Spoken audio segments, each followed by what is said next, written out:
Հենց իշխանության արշալույսին Նիկոլ Փաշինյանը փաստորեն մի հատ համակարգ է ստեղծել կոմպրոմատների, ձայնագրությունների, որով երկու խնդիր է լուծում։ Մի կողմից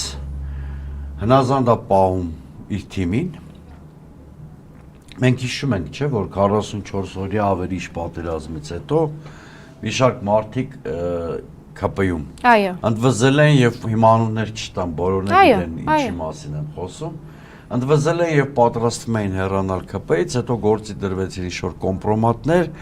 այդ մարդիկ հիմա ամենաջերմեռանդ ԿՊ-ականներն են։ Եվ վերջապես այդ ձայնագրությունները կամ կոմպրոմատները օգտագործվում են ընդդիմության դեմ, առնվազն այսպիսի գործեր հարուցելու նպատակով։